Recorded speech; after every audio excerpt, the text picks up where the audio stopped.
இன்னைக்கு மகாபரணிங்க. அது என்ன பரணி தானே சொல்லுவாங்க, பரணி நட்சத்திரம் தானே சொல்லுவாங்க. அது என்ன மகாபரணி அப்படின்னு யோசிக்கிறீங்க. மகாலயபட்சம் இப்போ ஆரம்பித்து நடந்துட்டுருக்குது.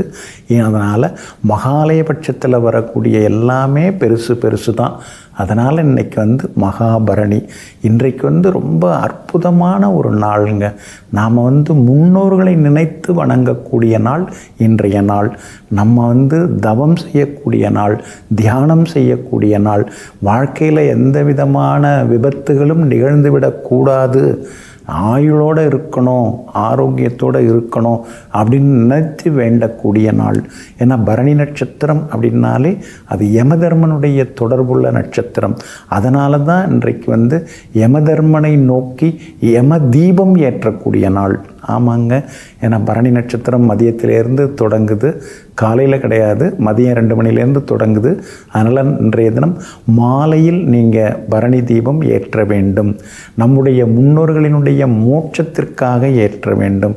சிலர்லாம் நிறைவேறாத ஆசைகளோடு போய் சேர்ந்திருப்பாங்க. நம்முடைய முன்னோர்கள், நம்முடைய உறவினர்கள், இரத்த பந்துக்கள், அதுக்கு தான் அவர் ஆசைப்பட்டார். ஆனால் கடைசி வரைக்கும் அந்த ஆசை நிறைவேறவே இல்லை, அவர் போயிட்டார் அப்படின்னு சொல்லுவாங்க இல்லைங்களா. அந்த மாதிரி உள்ள நிறைவேறாத ஆசைகள், அதோடு போன அந்த ஆன்மாக்கள் இன்றைய தினம் சாந்தி அடைவதற்காக, பூரணம் அடைவதற்காக திதி சிரார்த்தம் எல்லாமே இன்றைக்கி தரலாம். முக்கியமாக இன்றைக்கு மாலை நேரத்தில் யமதீபம் ஏற்றுவது நல்லது. அது மூலமாக அவங்களுக்கு அந்த ஆத்மாக்கள் சாந்தி அடையும். அந்த ஆத்மாக்கள் சாந்தி அடைந்து நமக்கு ஆசீர்வாதம் எல்லாமே கிடைக்கும். அது கிடைக்க கிடைக்க நம்ம வாழ்வு மேல் நோக்கி போய்கொண்டே இருக்குங்க. அதே மாதிரி இன்றைய தினம் யமதீபம் ஏற்றுவதற்கு சரியான நேரம் அப்படின்னு பார்த்தீங்கன்னா மாலை 5:55 இரவு 7:11 ஏற்றணுங்க. 8 திக்குகளிலும் ஏற்றுவது நல்லது. அதாவது வீட்டை சுற்றி 8 திக்குகளிலும் ஏற்றலாம். அதே மாதிரி உயரமான இடத்தில் ஏற்றுவது நல்லது. ஏன்னா அந்த ஆன்மாக்களை நோக்கி நாம் ஏற்றக்கூடிய அந்த தீப ஒளி, அந்த வெப்ப அலையானது சேரணுங்கிறதுக்காக தான் உயரமான இடத்தில் ஏற்றுவது நல்லது. அப்படியெல்லாம் ஒன்றும் ஏற்ற முடியாதுங்க அப்படின்னு சொல்கிறீங்களா? வீட்டில் பூஜை அறையில் ஒரு அகல் விளக்கில் ஒரு தீபமாவது நீங்கள் ஏற்றி வைக்கிறது நல்லது. ஏன்னா இந்த தீபம் ஏற்றுவதன் மூலமாக திடீர் விபத்துகள் நமக்கு வராமல் இருக்கும். விபத்தில் மறைஞ்சி போனவங்களுடைய ஆத்மா சாந்தி அடைவதற்கும் அது உதவிகரமாக இருக்கும். அதனால் இப்போ திடீர்னு இப்போ விபத்துகள் சிலருக்கெல்லாம் ஏற்படுது, விபத்தால் பிரிவு ஏற்படுது.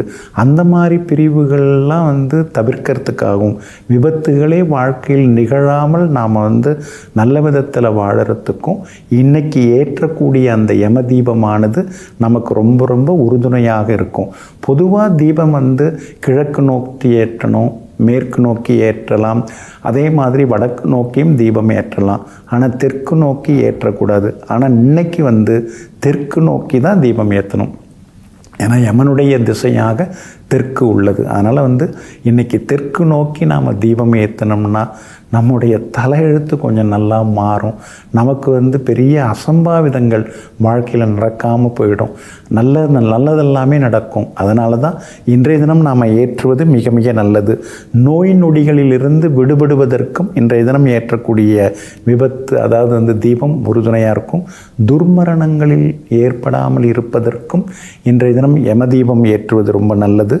அது மட்டும் இல்லாமல் ஜாதகத்தில் 8ஆம் இடம் தான் ஆயுள் ஸ்தானம். 8ஆம் இடம் ரொம்ப ரொம்ப முக்கியம். 8ஆம் இடம் வலுத்திருந்தால் தான் ஒருத்தவங்க ஆயுளோடு இருக்க முடியும். ஆயுளோடு இருந்தால் தான் நாம் அப்புறம் ஆரோக்கியம் ஐஸ்வர்யத்தை பற்றியெல்லாம் பேசவே முடியும். அதனால் 8ஆம் இடம் பலவீனமாக உள்ளவங்க, சனி பகவான் நீச்சமாக இருக்கிறவங்க, சனி பகவான் பகை வீட்டில் இருக்கிறவங்க, 8க்குரிய கிரகம் பலவீனமாக இருக்கிறவங்க, அவங்க எல்லாமே இன்றைக்கி மாலை நேரத்திலே தெற்கு நோக்கி யமதீபம் ஏற்றுவது நல்லதுங்க. அப்படி இருக்கிறதுனால மகாபரணி நன்னாளாகிய இன்றைய தினத்திலே முன்னோர்கள், மூதாதையர்கள் இவர்களை நினைத்து, அல்லது நமக்கு வேண்டப்பட்டவங்க அவங்களெல்லாம் நினச்சி மறைந்து போன அவர்களை எல்லாம் நினைத்து இன்றைய தினம் யமதீபம் ஏற்றுவோம். நோயற்ற வாழ்வு நாம் வாழ்வோம். நெஞ்சிற்கினியவர்களே, வியாழக்கிழமையாகிய இன்றைய நாள் உங்களுக்கு மகான்கள், யோகிகள், தபசிகள், சித்தர்களின் அருளாசியால் வெற்றி திருநாளாக அமையட்டும்.